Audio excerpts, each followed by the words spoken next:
মাসে শেখ হাসিনা বাংলাদেশে ফিরবেন, এরকম খবর এখন চারিদিকে মৌ মৌ করছে। আপনারা তো বুঝেন মৌ মৌ শব্দের অর্থটি কি।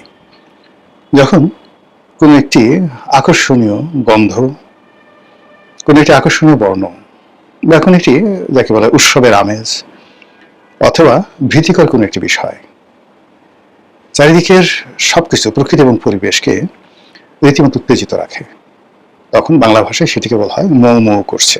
এটার ইতিবাচক দিকও আছে, নেতিবাচক দিক আছে। খুশিতে মৌ মৌ করছেন, থরথর করে কাঁপছেন ভয়ে, আতঙ্কে, এরকম। তো শেখ হাসিনার বাংলাদেশে আসার যে খবর, এই খবরে চারিদিকে একটা অস্থিরতা, আনন্দ, উৎসব, বেদনা, হতাশা, প্রতিশোধী স্পৃহা, নানা রকম একটা বিরাট মার্কেটিং এবং ব্র্যান্ডিং শুরু হয়ে গেছে।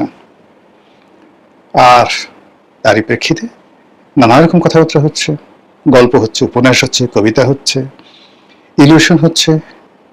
উনি কবে আসবেন, কোন পদ দিয়ে আসবেন, কয় তারিখে আসবেন, তারপর কত লোক উপস্থিত থাকবে, প্রতিপক্ষ কি করবে, আবার উনি আসলে ওনার প্রতিপক্ষ যারা আছেন তারা কিভাবে তার প্রতি অ্যাকশনে যাবেন, রিয়াকশনে যাবেন। যারা প্রতিপক্ষ তারা প্রথমত নানা রকম কথাবার্তা বলছেন যে আরে শেখ হাসিনা একটা ভিতুর ডিম, এমনি এমনি সারা জীবন মানুষকে ভয় দেখিয়েছে, নিজে এমনি ভয়ে পালিয়ে গেছে, সে আবার বড় বড় কথা বলে। সাবেক যে অন্তর্বর্তীকালীন সরকার, সেটার যে তথ্য উপদেষ্টা জনাব শফিকুল আলম, তিনি এই কথা বলেছেন। এভাবে অনেকে অনেক রকম কথা বলছেন, এবং সেই সকল কথাবার্তার মধ্যে একটি উল্লেখযোগ্য কথা বলেছেন টেলিভিশন টক শো এর একজন অত্যন্ত জনপ্রিয় মুখ, সাংবাদিক এম এ আজিজ। জনাব এম এ আজিজ মূলত একজন প্রথিত যশা মুক্তিযোদ্ধা, বয়স্ক মানুষ, এখন ৭৩-৭৪ বছর বয়স, এবং যুদ্ধাহত মুক্তিযোদ্ধা। যুদ্ধের সময় সরাসরি তিনি যুদ্ধ করেছেন, এবং সেই প্রতিপক্ষের যে বন্দুকের গুলি তার পায়ে লেগেছে, এখনো তিনি সেই অপারেশন করার পা নিয়ে খুঁড়িয়ে খুঁড়িয়ে হাঁটেন। একসময় ছাত্রলীগ করতেন, তারপরে আওয়ামী লীগের সঙ্গে তো সম্পর্ক ছিল, কিন্তু পরবর্তীতে বিএনপির প্রতিষ্ঠা হওয়ার পরে বা যে কোনো সময় তিনি বিএনপি রাজনীতির সাথে সম্পৃক্ত। তার সবচেয়ে বড় পরিচয় হলো তিনি টেলিভিশনে খুব খোলামেলা কথা বলেন। কোনো দালালি করা বা পক্ষপাত দুষ্ট কথাবার্তা বলা, এই জিনিসগুলো তার বিরুদ্ধে কেউ বলতে পারবে না। যেমন ধরুন, আমি আওয়ামী লীগ করতাম, বা ফজলুর রহমান সাহেব একসময় আওয়ামী লীগ করতেন, আমাদের কিছু কিছু কথার মধ্যে আপনি আওয়ামী লীগের একটা টান পাবেন, মমত্ব পাবেন, কিছুটা পক্ষপাত দুষ্টতাও পাবেন, এটা বাস্তবতা। কিন্তু আজিজ ভাই একমাত্র ব্যক্তি, আরেকজন আছে মাসুদ কামাল, সাংবাদিক মাসুদ কামাল, মোরাললেস যেটা সাদা মনে হয় একদম বিনা স্বার্থে সাদা বলেন, কোনো আবেগ থাকে না, কিচ্ছু থাকে না। যেটা কালো মনে হয় সেটাও তিনি কোনো রকম আবেগ ছাড়াই সেটা বলে ফেলেন। এই দুজন মানুষকে আমি সাম্প্রতিক সময়ে দেখেছি যারা আমার চাইতেও নিরপেক্ষ। তো সেদিক থেকে সাংবাদিক আজিজ তিনি যে কথাটি বলছেন, যে একটা ব্যাপার আমার মাথায় ঢোকে না, এই যে শেখ হাসিনা যে বাংলাদেশে আসতে চাচ্ছেন, বা তিনি যাওয়ার পর থেকে যত রকম কথাবার্তা বলছেন, এসবে আমরা অডিও মানে তার কণ্ঠস্বর শুনতে পাচ্ছি, এবং এখনকার যে প্রযুক্তি, সেই প্রযুক্তিতে শতভাগ একদম 100% তারও যাকে বলা হয় কণ্ঠস্বরকে একেবারে রোবোটিক যে তার যে স্বর, সেটাকে বাদ দিয়ে হুবহু স্বরে উপস্থাপন করা সম্ভব। 19-20 হবে না, 99% হবে না, একদম 100% কণ্ঠস্বর একেবারে এআই এর মাধ্যমে তৈরি করে বলা সম্ভব। এগুলো এক। এবং আলটিমেটলি 90% অ্যাকুরেসি চলে এসেছে সেই ফিজিক্যাল যাকে বলা হয় অ্যাপিয়ারেন্সে। অর্থাৎ আমার যে কোনো একটা ভিডিওটিকে তারা কনভার্ট করে আমার পুরো অ্যাটিটিউড দিয়ে তারা 3 ঘন্টার একটি সিনেমা তৈরি করে দিতে পারবে এআই। এই প্রযুক্তি চলে আসছে এখানে। ছবি দেখলে আপনি বুঝতে পারবেন 90% আপনি বুঝতে পারবেন যে এটা সত্য, 10% আপনার সন্দেহ হবে। কিন্তু যদি বলা হয় যেটা গোলাম মোল্লা রনির কণ্ঠ, এক্ষেত্রে আপনাকে শতভাগ আপনি প্রতারিত হতে পারেন। তো ওটাই আজিজ সাহেব বলছিলেন যে আমরা যে শেখ হাসিনার ভাষণগুলো শুনছি, সেই ভাষণগুলো ওনার কিনা এটা তো জানতে হবে।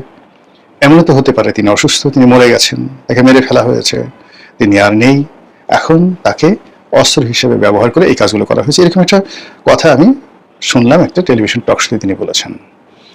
আর ফেসবুকে যেটা দেখলাম সেটা হলো ভারতীয় কিছু পত্রপত্রিকা রয়েছে যারা বিজেপি বিরোধী, তারা সন্দেহ প্রকাশ করেছেন যে আসলে শেখ হাসিনা এই মুহূর্তে কোথায় আছেন, তিনি কি সুস্থ আছেন না জীবিত আছেন। আর এই দুটো খবর নিয়ে সম্ভবত একটা ফটো কাট করেছে বা একটা ছোট ভিডিও বানিয়েছেন আমাদের মোস্তফা ফিরোজ সাহেব, আরেকজন সাংবাদিক, এবং এই মুহূর্তে অত্যন্ত জনপ্রিয় ইউটিউবার। আর এই মোস্তফা ফিরোজ সাহেবের যে বক্তব্য সেটা শোনার পর আওয়ামী লীগের যারা লোকজন রয়েছেন তারা একেবারে গালাগালি করে ঠোরে টেরিবল, মানে ধরো মোস্তফা ফিরোজকে, খেয়ে ফেলো মোস্তফা ফিরোজকে, গলা টিপে ফেলো মোস্তফা ফিরোজকে, কে, ইত্যাদি ইত্যাদি নানা রকম। অথচ মোস্তফা ফিরোজ বাংলা ভিশন যখন চাকরি করতেন তখন তার চাকরিটা গিয়েছিল এই কারণে যে তার সঙ্গে আওয়ামী লীগের লোকজনের সম্পর্ক ভালো। সে আওয়ামী লীগের বিভিন্ন যারা বক্তা আছেন, লোকজন আছেন, তাদেরকে টক শোতে ডাকেন, বিকজ তিনি হেড অফ দ্য নিউজ ছিলেন, তার কথা মতো সবকিছু চলতো। কিন্তু বাস্তবে কোন একটা রাজনৈতিক দলের সুবিধাভোগী বা কারোর সাথে ওরকম সম্পর্ক আমি অন্তত মোস্তফা ফিরোজ সাহেবকে এটা দেখিনি। তার সঙ্গে আমার খুব ওরকম যাকে বলা হয় দীর্ঘদিনের ঘনিষ্ঠতা নয়, কিন্তু সম্পর্ক অনেক দীর্ঘদিনের। তার যে ক্যারিয়ারটা যেখানে শুরু হয়েছিল একেবারে শুরুতে আজকের কাগজে।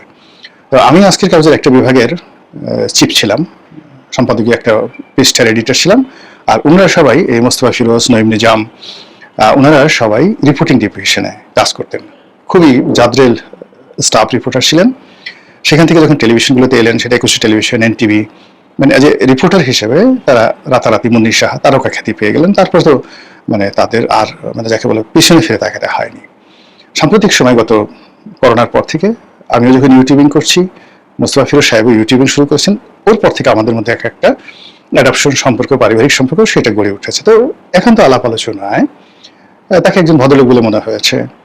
তারপর ঝামেলায় জড়াতে চান না, জামাতকে খুবই ভয় পান, পার্সোনালি জামাতকে ভীষণ রকম ভয় পান, এবং এতটা ভয় পান যে এই নির্বাচনের আগে সামহাও তার একটা সন্দেহ হয়ে গিয়েছিল যে জামাত সম্ভবত ক্ষমতায় চলে আসবে। এই জন্য তার সে যে কি আকুতি, বিনিদ্র রজনী। তো সেই কারণে কি হলো যে বিএনপি যখন ক্ষমতা এলো তখন বেশ তিনি আন্দোলিত ছিলেন। আর জামাতকে সে কেন ভয় পান আমি এটা জানি না, আমি তাকে কখনো জিজ্ঞাসা করা হয়নি। তো সেই মানুষটিকে যখন এই একটা খবর প্রকাশের জন্য আওয়ামী লীগের যারা লোকজন গালাগালি করছিলেন, তখন আমার কাছে মনে হচ্ছিল যে আওয়ামী লীগের এখনো যারা লোকজন রয়েছেন সবাই ঘটনার গভীরে যান না। তারা এখনো বুঝতে চাচ্ছেন না যে সত্যিকার অর্থে মানুষজন কি মনে করছে বা মানুষজনের মনে কি ধরনের চিন্তা চেতনা থাকতে পারে। আজকের যুগের ছেলেমেয়েরা, বিশেষ করে যাদের বয়স 20 বছরের নিচে, মানে তারা প্রযুক্তিতে এত বেশি অ্যাডভান্স, মানে অবাক করার ঘটনা যে টেকনোলজি, প্রযুক্তি সব কিছু তারা একেবারে, বাংলাদেশে এমন অনেক প্রযুক্তি বিশারদ রয়েছে যারা এখানে বসে শেখ হাসিনার টেলিগ্রাম অ্যাকাউন্ট, শেখ হাসিনার ফেসবুক অ্যাকাউন্ট, তার স্কাইপ অ্যাকাউন্ট, এমনকি তার টেলিফোন বাংলাদেশে বসে হ্যাক করে নিতে পারবে এবং তার সমস্ত কথাবার্তার রেকর্ড দেখাতে পারবে। এরকম লোক বাংলাদেশে আছে এবং এই মাইন্ড পাওয়ারগুলো শেখ হাসিনার জামানাতে তৈরি হয়েছিল। তো কাজী তার যে এ যাবৎকালে 100% মানে অডিও অ্যাপিয়ারেন্স, তিনি অডিওতে কথা বলছেন কিন্তু ভিডিওতে তিনি কোনো কথা বলছেন না। এটা নিয়ে কেন জনগণের মধ্যে সন্দেহ হবে না বলেন তো? যে কোনো মানুষের মধ্যেই সন্দেহ হবে। এর কারণ তিনি এখনো পর্যন্ত কোনো ফিজিক্যাল অ্যাপিয়ারেন্সে আসেননি। কেন আসেননি, কি কারণে আসেননি বা আসছে না, তিনি, তার লোকজন বা ভারত সরকারের পক্ষ থেকে এই ধরনের কোনো কথাবার্তা বলা হচ্ছে না। তার যে সকল নেতৃবৃন্দ রয়েছেন তার সঙ্গে যোগাযোগ হয়, কথাবার্তা হয় বলে আমরা শুনি, কিন্তু সে সকল নেতৃবৃন্দ যারা আছেন তারা হ্যাঁ ঠিক আছে নেত্রীর সঙ্গে কথা হয়েছে ইত্যাদি ইত্যাদি ইত্যাদি ইত্যাদি। তো এটাও এখন এমন একটা প্রযুক্তি বিষয় হয়ে গেছে যে বিশ্বাসযোগ্যতা অর্জন করার জন্য, ধরুন আমার একটা টেলিফোন, শুধুমাত্র একটা দুটো তিনটে টেলিফোন আছে এখানে রইলো, এবং যে কোনো লোক টেলিফোন করলো, ওই টেলিফোনে তার সঙ্গে আমার যে এআই প্রযুক্তি, সেই প্রযুক্তি তার সঙ্গে প্রতিটি কথার যে উত্তর এবং একেবারে সঙ্গে সঙ্গে উত্তর দেওয়ার মতো অবস্থা রয়েছে, SMS থেকে শুরু করে সব জায়গাতে। আপনি চিন্তা করুন, প্রযুক্তি এমন একটা জায়গাতে চলে আসছে, এরা এখন নিজেরা বন্ধুত্ব করে ফেলেছে। অল রোবট, চীনের রোবট, ইসরায়েলের রোবট আর ভারতের রোবট, ধরুন তারা বন্ধুত্ব করে ফেলেছে। এই 3 রোবট মিলে তারা চিন্তা করছে যে কি করে চীনের সেন্ট্রাল রিজার্ভ থেকে টাকা চুরি করা যায়। প্রযুক্তি এখন এরকম ভয়ঙ্কর একটা জায়গাতে চলে আসছে। তো কাজে সেই প্রযুক্তির যুগে শেখ হাসিনার যে ফিজিক্যাল অ্যাপিয়ারেন্স, সেই ফিজিক্যাল অ্যাপিয়ারেন্স আমরা যেহেতু গত 2 বছরে দেখিনি, কাজে এটা নিয়ে গুজব হতে পারে, অতি স্বাভাবিক গুজব হতে পারে, এবং সেই কারণে আমাদের সংবাদপত্র জগতের যারা কর্তা ব্যক্তি তারা এই কথা বলতে পারেন যে আসলে তিনি সুস্থ আছেন কিনা, জীবিত আছেন কিনা, বা আসলে তিনি আসবেন কিনা, এটা তো পরের ব্যাপার। এই বিষয়গুলো নিয়ে আলাপ আলোচনা হতে পারে।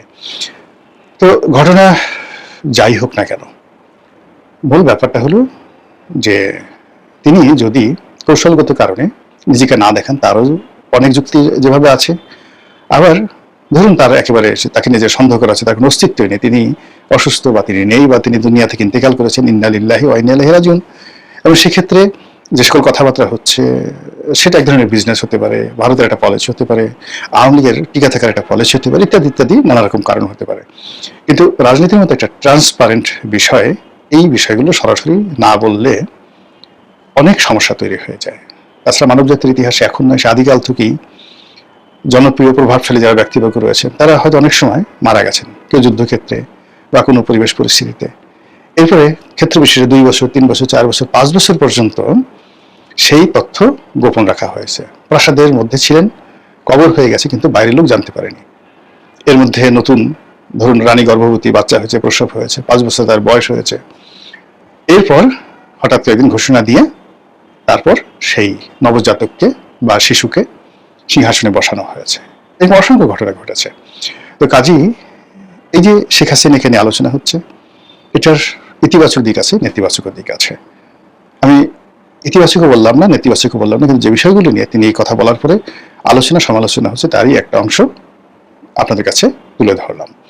মহান আল্লাহ আমাদের সবাইকে হেদায়েত দান করুন এবং হেফাজত করুন। আসসালামু আলাইকুম ওয়া রাহমাতুল্লাহি ওয়া বারাকাতুহু।